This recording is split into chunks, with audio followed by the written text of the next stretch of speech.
Hello, and welcome to Flash Forward. I'm Rose, and I'm your host. Flash Forward is a show about the future. Every episode, we take on a specific possible or not so possible future scenario. We always start with a little audio field trip into the future to check out what's going on, and then we teleport back to today to talk to experts about how that world that we just visited might really go down. Got it? Great. This episode, we are starting in the year 2032.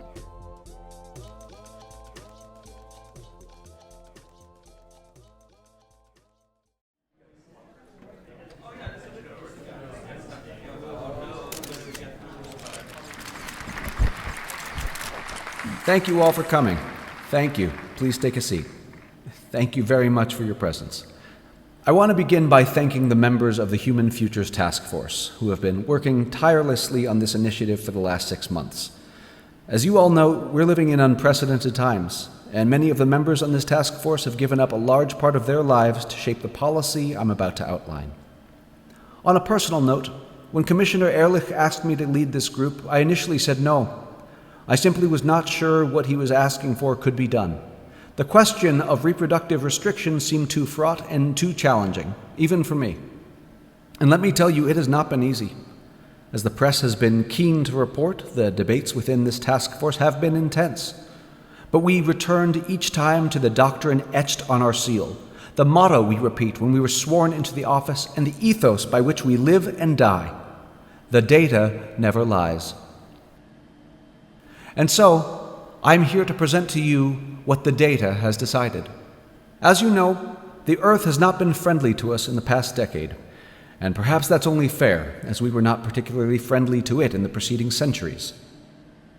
According to our official calculations, the only way forward is to limit the number of people on this Earth, and our algorithms have determined the carrying capacity of our home planet to be 9.2 billion people.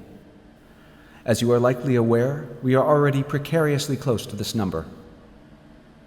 Of course, it would be ill-advised to simply ban reproduction entirely, and so the task force has come to the conclusion that, starting immediately, the Global Cooperative should institute a one-child policy for every approved couple.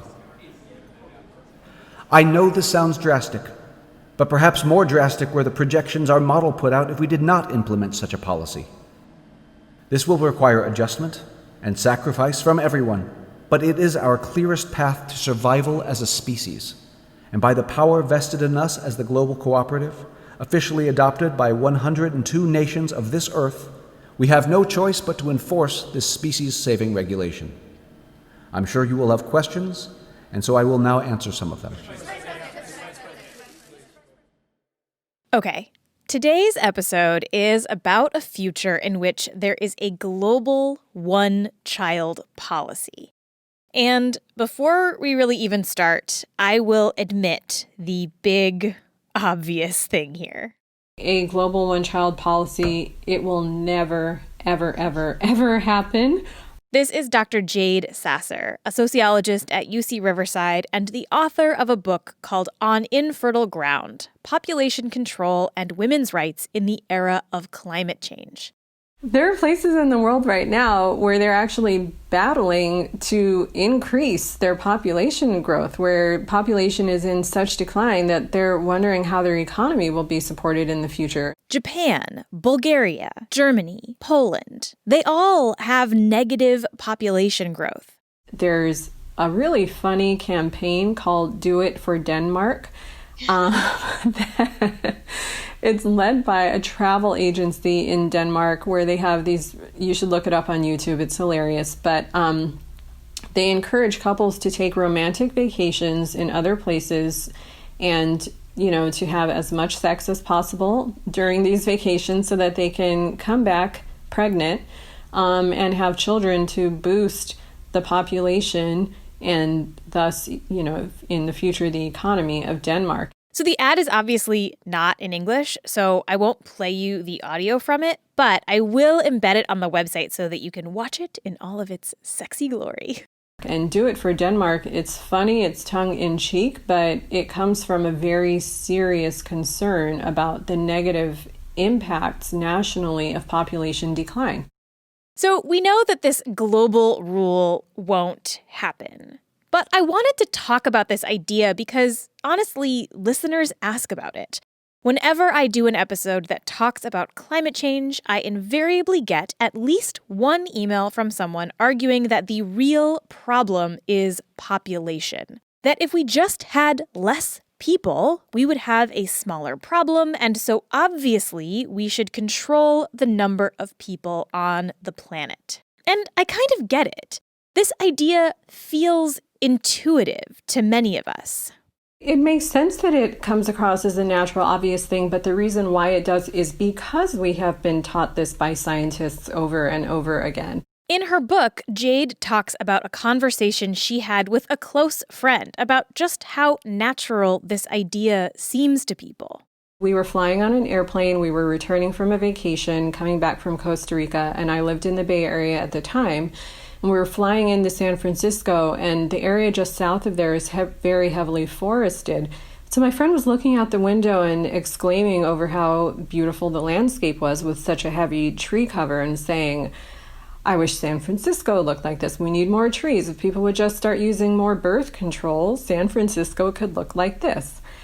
And I just remember being so shocked, in part because he was a very good friend and I thought that I had been talking about my research with him a lot. And so I thought, have you heard nothing that I've been saying for the past couple of years?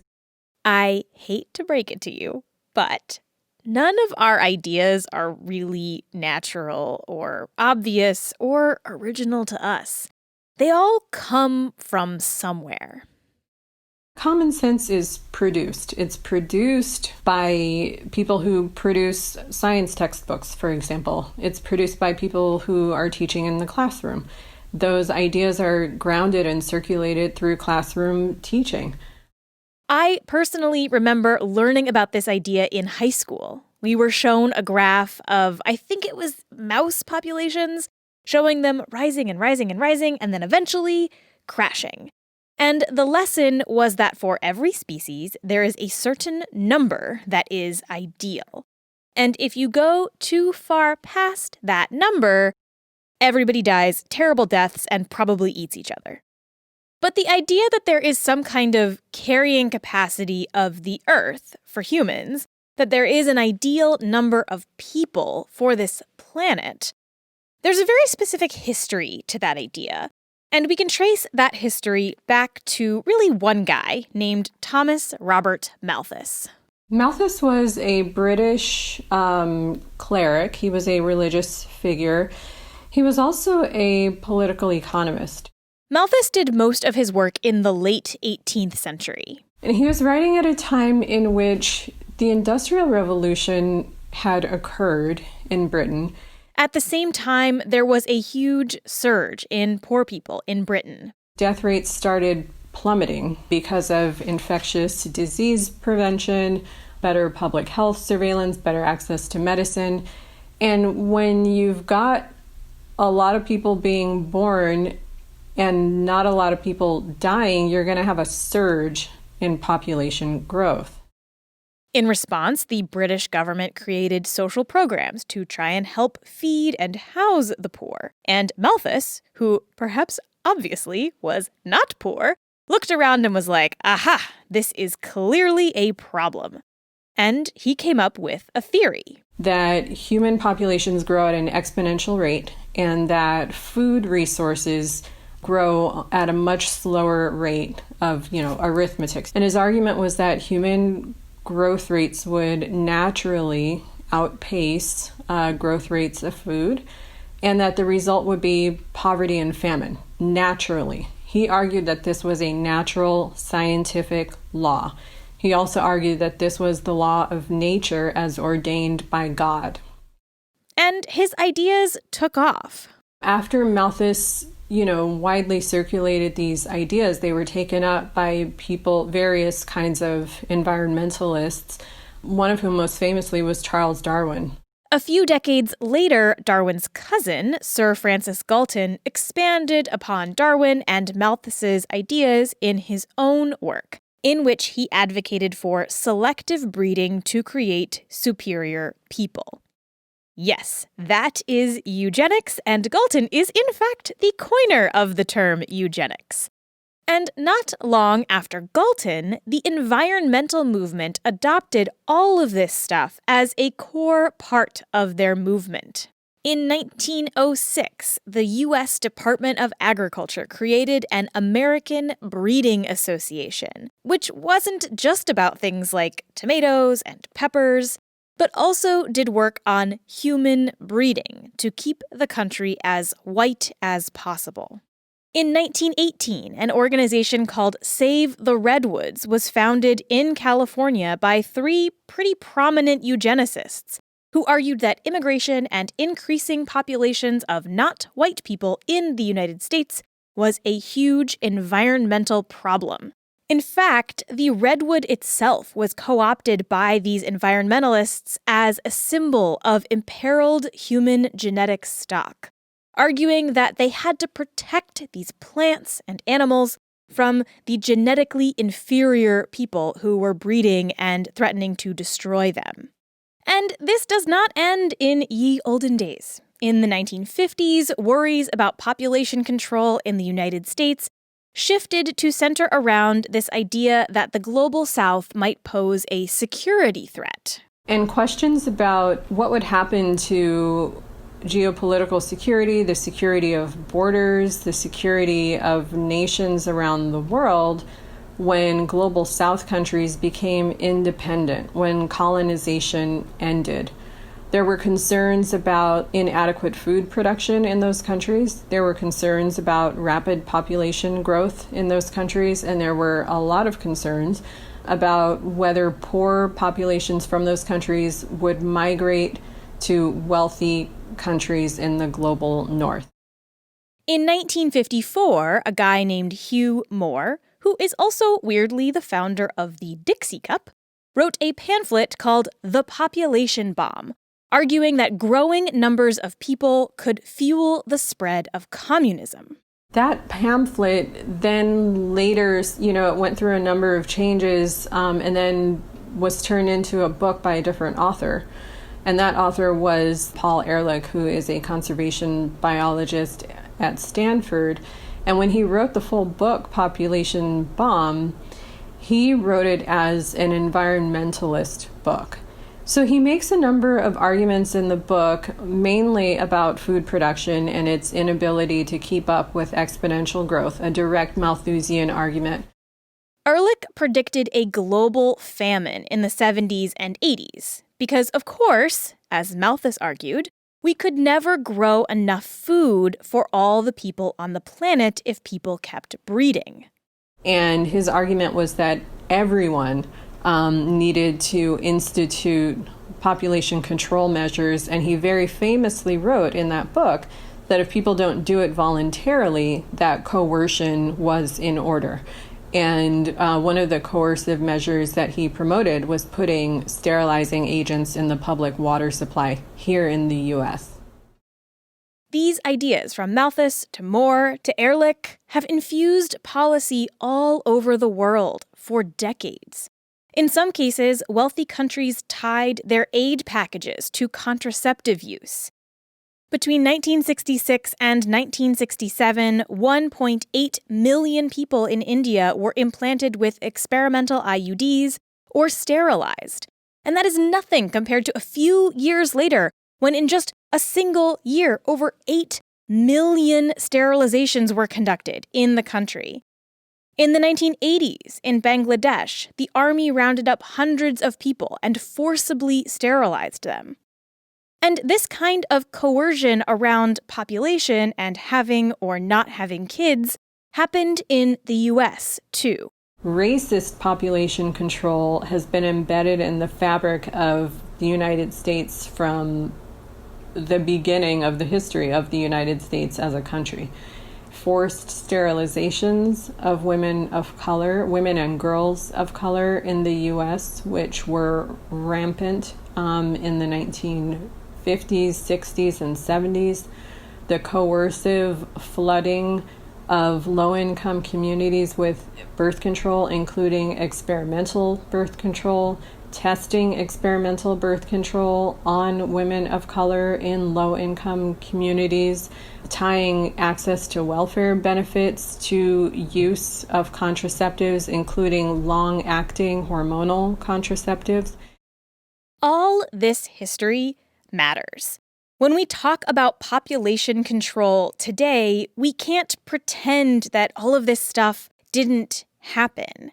If you are in the Flash Forward Book Club, which you can join if you become a patron, you read about the ways in which the history of eugenics impacts modern science in the book Superior by Angela Saini. It's tempting to say, oh, well, that was so long ago, things are different now.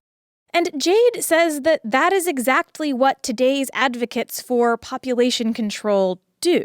They refer to it as the dark past of population control, which suggests that there's been a firm, clear break from that past and that what is happening today has nothing to do with it and is moving in a completely different, opposite direction. And the thing is this, that's not the case.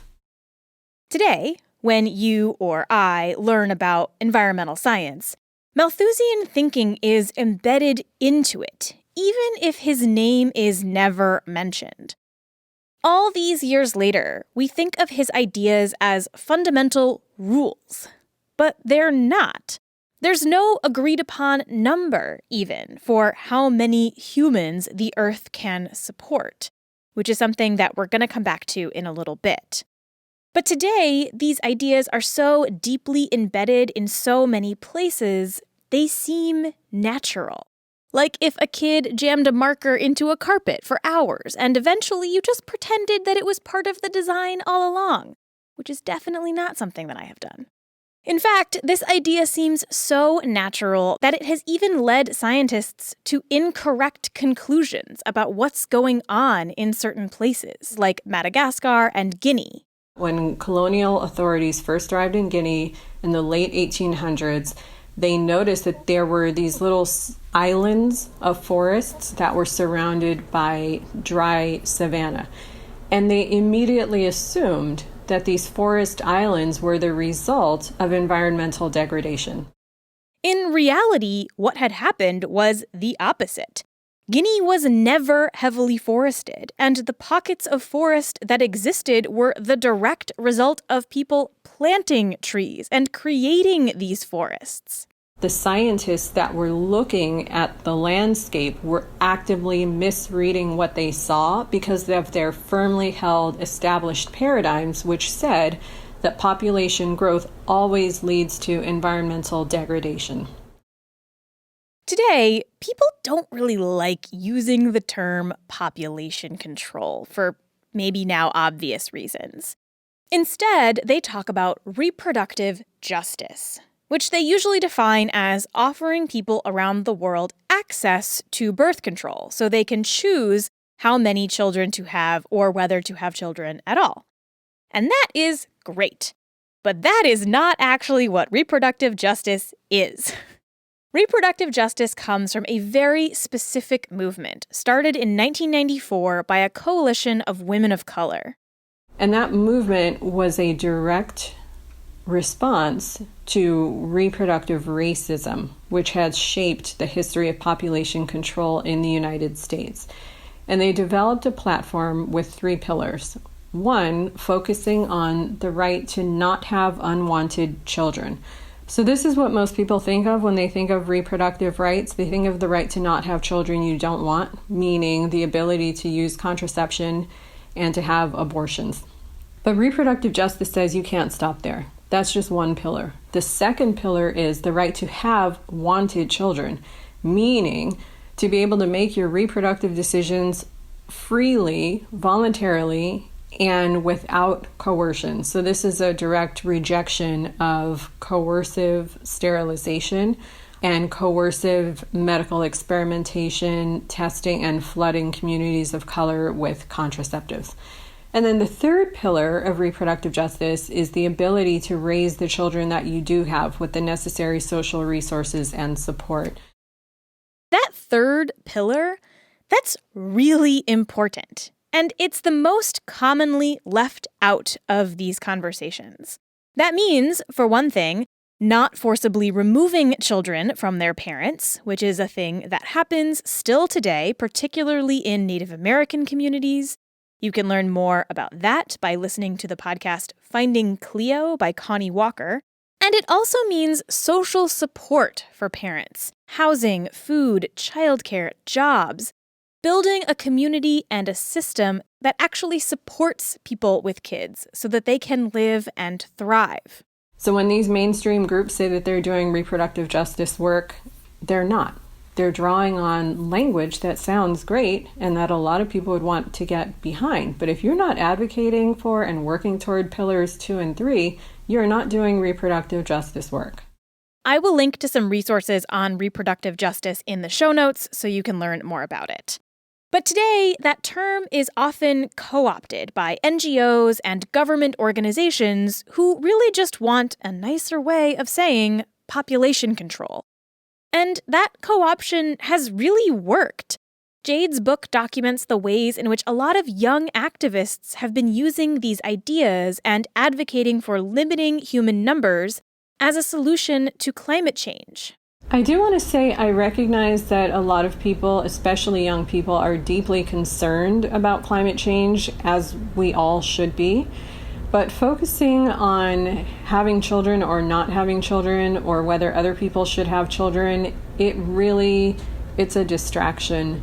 I really wish that young people would understand how mobilizing and organizing around policy change and using electoral voting as well as public protest will make much more of a difference toward turning the tide on climate change, rather than simply saying, I individually perhaps won't have children.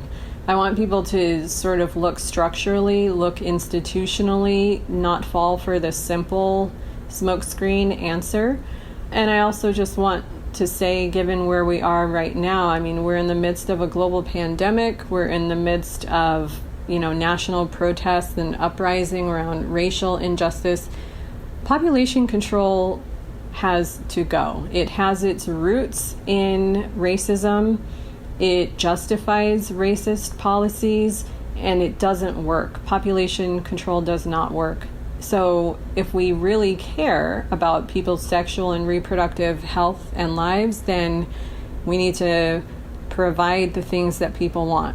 Full and comprehensive access to a range of sexual and reproductive health services, full and comprehensive access to education, full and comprehensive access to clean air, clean water, clean environments, the ability to raise their children in safe neighborhoods, free of brutality, violence, poverty, injustice. It's, all the utopian things.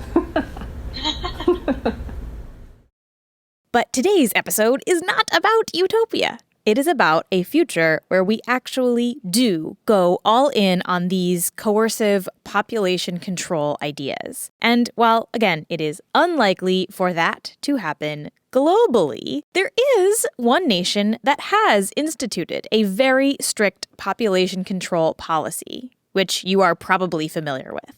In 1980, China officially codified its so-called one-child policy, which remained the law up until 2015. And when we come back, we're going to talk about that policy, its legacy, and what lessons it might teach us about the future of population control.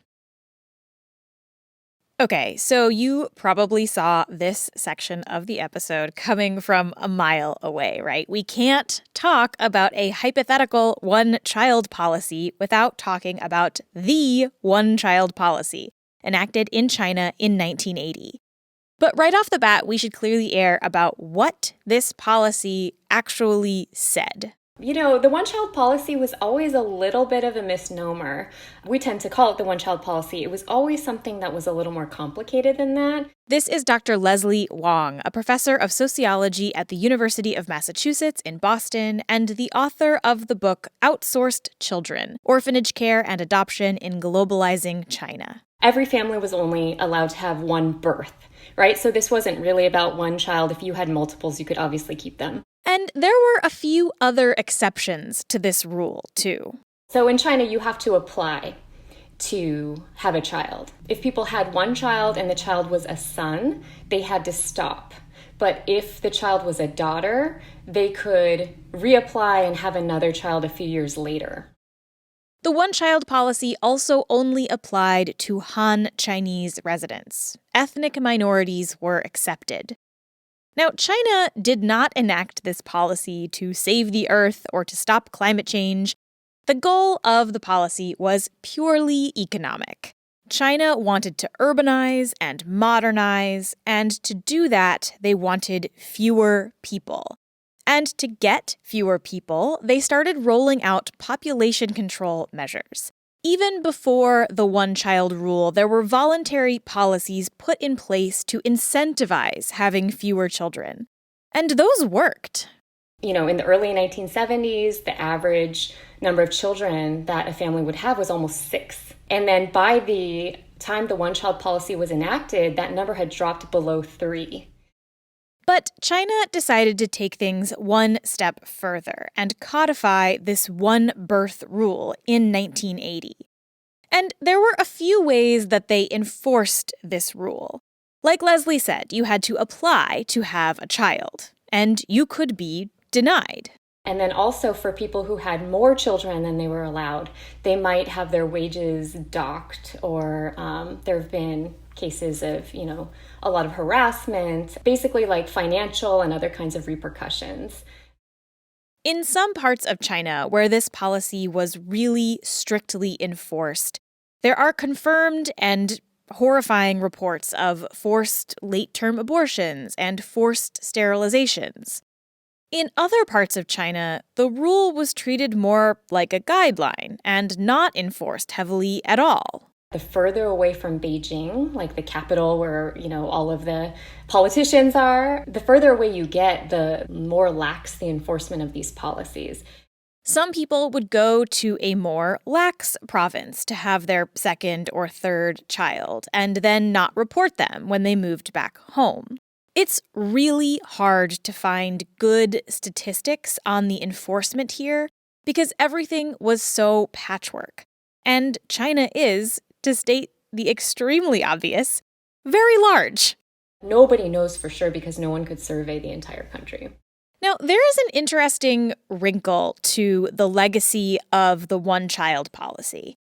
It's actually hotly debated among economists and demographers and historians how much the one-child policy actually did to reduce China's fertility rate. You can look at a graph from, say, 1970 to today and see that clearly the number of children that people in China had on average went down. But, and this is a pretty big but, it's not actually clear how much of that was because of this policy. You see, at the same time as China was enforcing this rule, even if haphazardly, it was also enacting a bunch of economic reforms. Reforms that we know from other places directly reduce the number of children people have. And some economists have argued that the vast majority of the drop in births in China was due to those policies, not the one-child rule. They point to the fact that even before the policy was put in place, the fertility rate in the country was dropping, and that nearby countries who had the same baby-making statistics as China saw a similar drop in the number of kids without a one-child rule.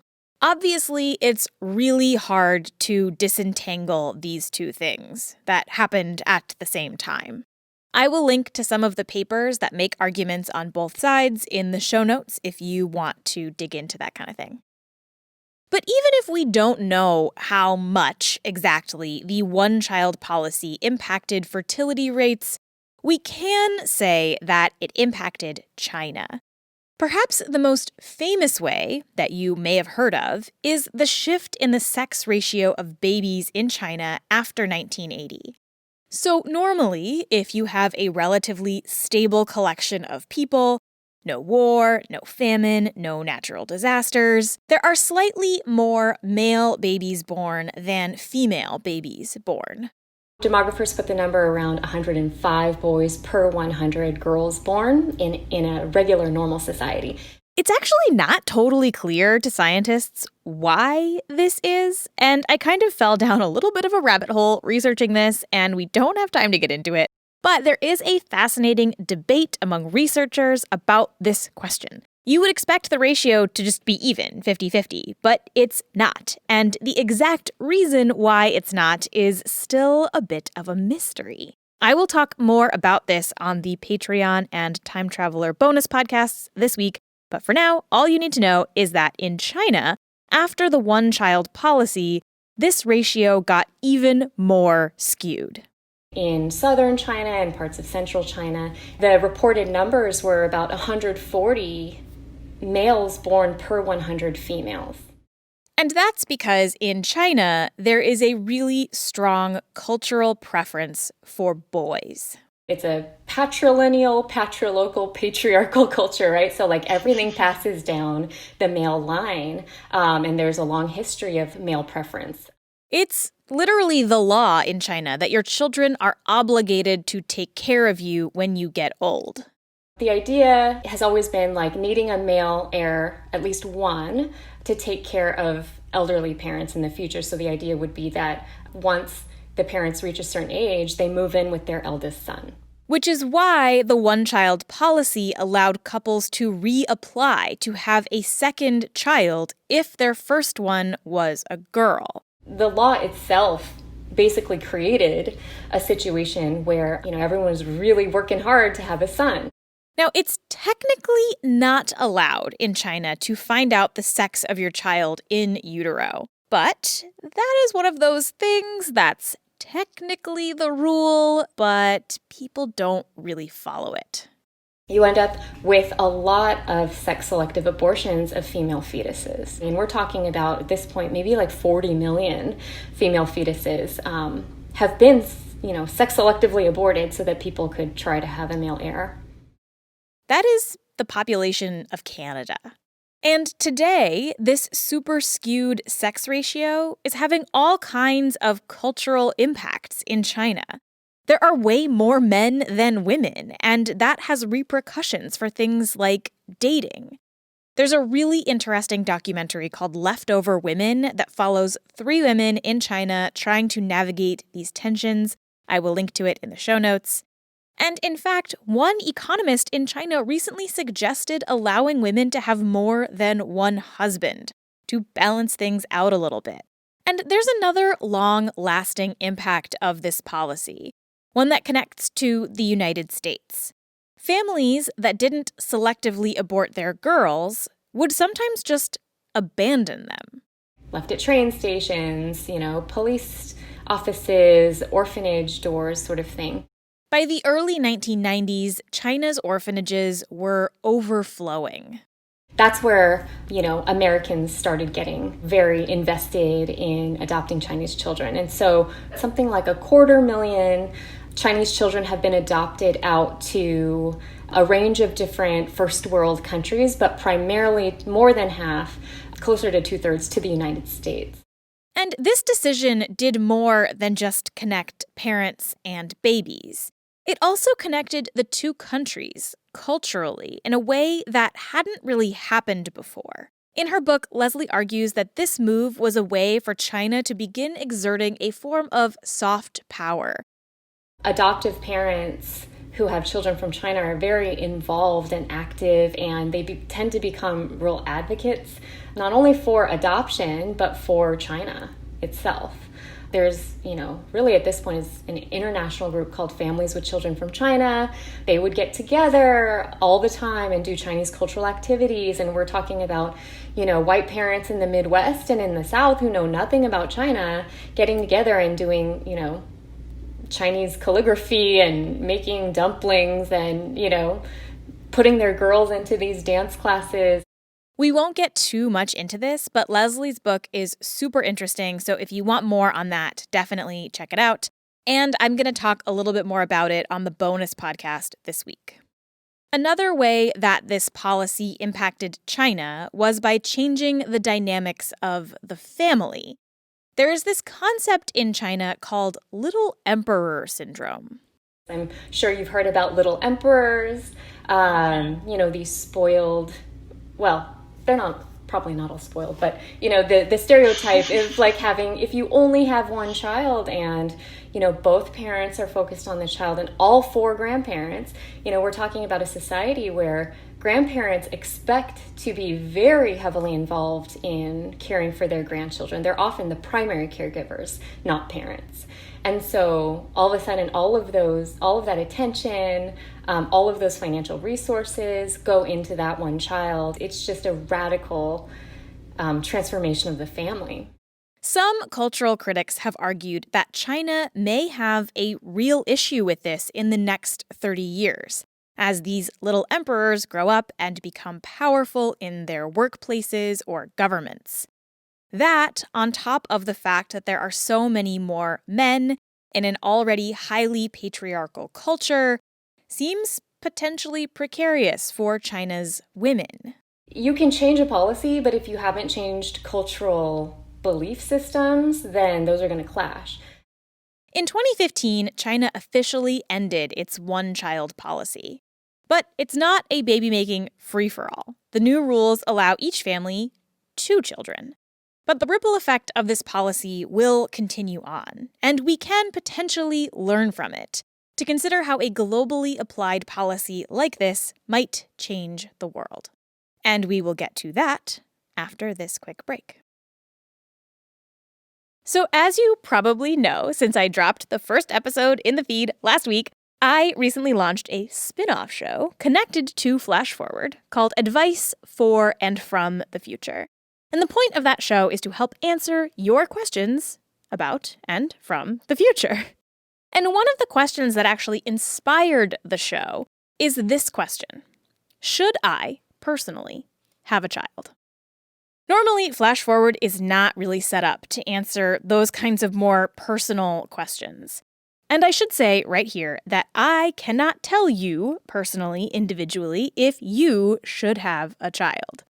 But on the next episode of Advice for and from the Future, which comes out in 1 week, I take on that question with the help of Mian Christ, the writer-in-residence at Columbia University's biology department. I do hope you'll tune in for that whole conversation. But here is a little bit of a taste, and some of this didn't make it into the final cut of that episode, so I'm bringing it in over here. You've already heard from Jade about the ways in which population control has pretty much always been racist and ableist. But some of you may be thinking, well, wait a minute, Rose. Come on. I am science-minded. There is research here. There is science. We know that ecosystems have carrying capacity. We know that if there are too many fish in a pond, the balance gets out of whack and things get ugly. And that is sort of true. There is plenty of evidence that in certain situations, if you have too many of one species, things go haywire. The problem is, we have no idea how many humans is too many humans on the entire planet. So I think there are currently about 7.8 billion people on the planet, and demographers are predicting that this will get up to about 10.9 billion by the end of the century. And so there has been sort of frantic attempts to calculate how many people can live on the planet, given that there are, in fact, finite resources on this planet, which is true. You know, there are a finite number of trees. There is a finite amount of fresh water that we know about. That's Mian Christ. The problem is any attempt to actually calculate the Earth's carrying capacity requires understanding not just the relationship between, like, you know, a frog and how much water it needs to put its tadpoles in, but, like, we're talking about humans. We're talking about a relationship between population and environment that relies on this really complex interplay of forces, including institutions and technology and how we use that technology, and markets and how markets work, and patterns of human consumption, all of which have to do with systems that humans have built and live inside of that are not necessarily intrinsic to human nature. They are the things we've built. And we don't understand the relationships there very well. And so when you say only 4 billion humans can exist on this planet, doing what, right? Living how? And since we don't know the answers to these questions, the number that demographers come up with, the number of humans that Earth can, in theory, support, it's all over the place. 2 billion, 4 billion, 10 billion, 40 billion. Nobody can agree. And I do think one of the dangers of this number, like a carrying capacity number, is that it sounds like it has something to do with ecology and with the nature of humans and their environment. And, as you say, it doesn't. It's also a question of, global capitalism. It's not a human science number, but it will be used that way. And so it makes me nervous to have numbers like that floating around, because I think that there's a real profound danger in them being used for profound harm. So this idea that we know how many kids people should be having is just untrue. And in general, the people that we're asking to have fewer children are also the people who are emitting the least amount of greenhouse gases. And there's another piece of weirdness around the way the conversation about having kids has shifted in the last 10 years or so towards this idea of personal responsibility for climate change. When you look at lists of consumer choices that individuals can make to reduce their impact on the environment, to reduce their greenhouse gases, the list includes things like eating less meat, driving an electric car, avoiding airplane travel, and having less kids. But perhaps one of these things is not like the other. Yeah, I just don't think that having a baby is a consumer choice. Seeing a child as a consumer choice or a lifestyle choice, like having a car or like eating meat or not eating meat, to me seems just like a fundamental kind of category error that ignores the deep weirdness around the biological and psychological desires to have a child and what those might be and where they might come from, including also, the ways that people are socialized to want to have children or not want to have children. That just doesn't seem the same to me as eating a hamburger or not. And it's worth pausing here, too, to think about what these consumer choices even really mean when we talk about climate change.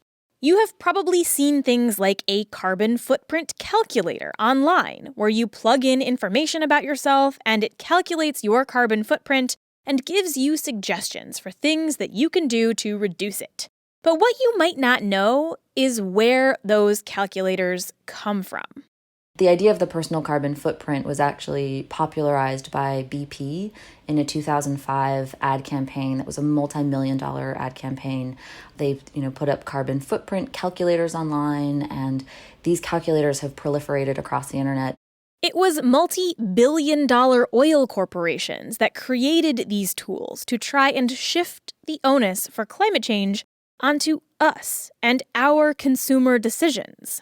So when you think about your personal carbon footprint and the guilt that you feel about it and the responsibility that you feel for making yourself smaller on this planet and making your own impact smaller on this planet, when you think about the fact that that comes from fossil fuel companies that are interested in you making the changes so that they don't have to, so that they can continue to profit, I become less and less interested in discovering bigger ways that I can sacrifice personally. I become more interested in ways that we can ask the systems around us to change and the ways that we can make fossil fuel companies more responsible for their actions. Now, I do want to be careful here, because I don't want for us to fall into nihilism, to say, oh, well, there is nothing meaningful that you or I can do about climate change, so why bother? I often see this kind of exasperation online when people talk about things like recycling or plant-based diets. There's always someone who chimes in to say, well, actually, the majority of climate change is in the hands of 100 mega-rich companies, and what you do doesn't matter.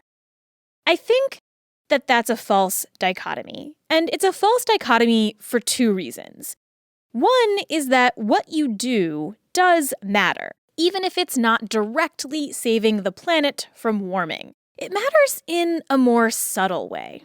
When individuals make choices like eating less meat or, deciding to compost or whatever those things are, you can change the way that people in your social circle see the climate crisis and see the seriousness of the climate crisis.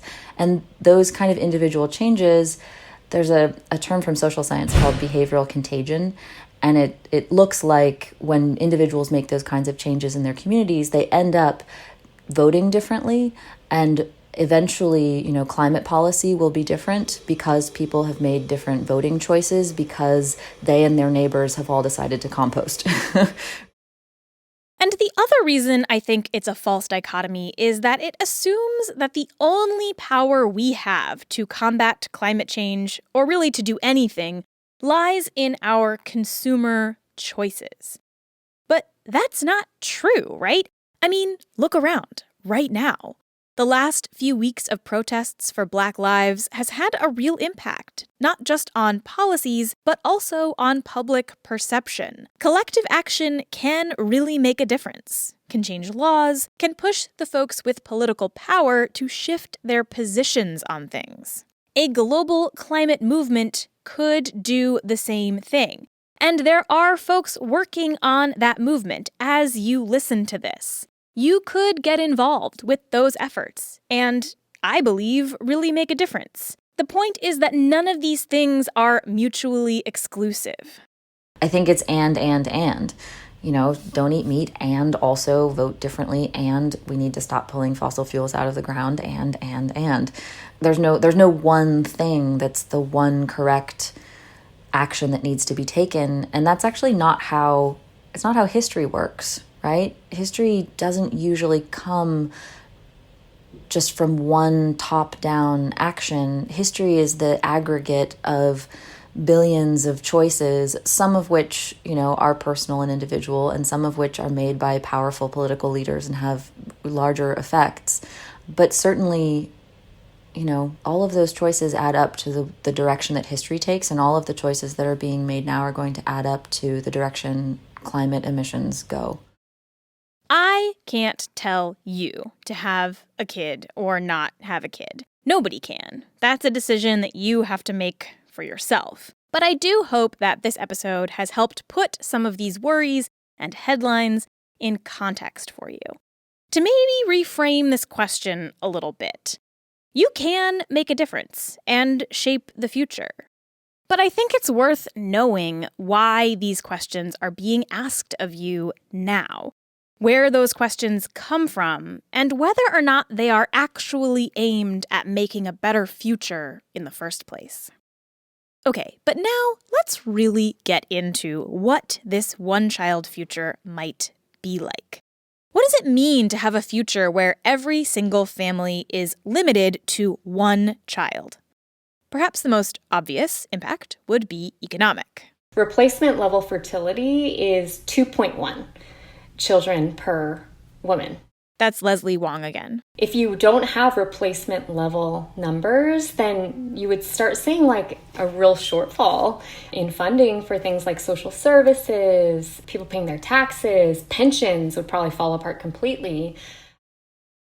But the impact would go far beyond dollars and cents and pensions. Like Jade said at the beginning of the episode, a future in which every couple is forced to have just one child is one in which we have fallen for some non-scientific arguments that are rooted deeply in racism and eugenics.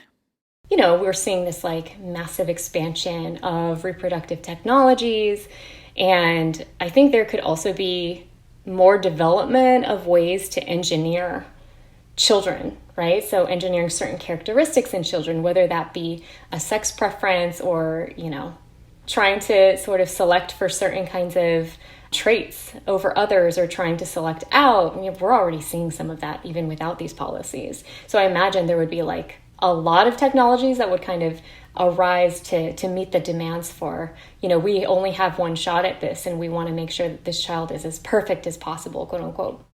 Leslie also said that one thing that China can teach us is that allowing the government to take control over something as personal as whether and when you have a child changes people's perceptions around the role of government in their lives. If we accept global oversight of reproductive decisions, that means that we are in a world where we think that this future global government should have access to and control of our most intimate, private choices. And then, I was also thinking right now the choice to not have any children is increasingly popular. It's very possible that if everyone was limited to only having one, there might actually be more societal pressure from families and from governments for people to have that one. Can you donate your one-child permit to somebody who wants more? Will there be increased pressure to have your child, even if you don't want to? That's happening in China, in urban areas where, people are only allowed to have, up until 2015, people were only allowed to have one, and the government was like, your duty to the nation is to have that one child because that child is going to contribute to the glory of our society and the future of our society and that sort of thing. But Leslie also noted that China can teach us something about rebellion here, too, about how people find ways around these policies. The usual narrative about China is that it has this vice death grip on its people and that everybody obeys. But that storyline collapses a whole lot of complexity. In some places, the one-child policy was implemented with brutal force. In other places, it was ignored or worked around or subverted. People found covert ways of having more than one or two. I just think that I don't know, humans will find a way to kind of protest the infringement of their rights. Humans are always trixier than I think most science fiction gives them credit for. We find ways around and under and through. This is not to say that a global policy like this would be good or even neutral. I think it would be very, very bad. It's worth noting that most of the people who officially advocate for this proposal today are in the eco-fascist camp. Not really people I would personally want in charge of the world. But it is to say that amidst that badness, there are always going to be people figuring out ways to trick or break the system. So maybe that's my take on the Mr. Rogers line. Be the helper. Sure, be the helper. But sometimes you should also be the one breaking the system down, too.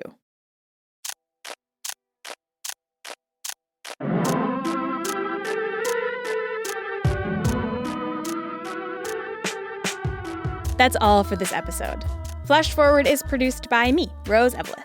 The intro music is by Asura, and the outro music is by Hustalonia. The episode art is by Matt Lubchansky. To hear more about kids and having kids or not having kids, listen to next week's episode of Advice for and from the Future, which is my new show. And I promise I will stop yelling at you about it soon, but you all know I have to do the self-promotion thing. It's all I have. The voice from the future this episode was provided by Brent Rose.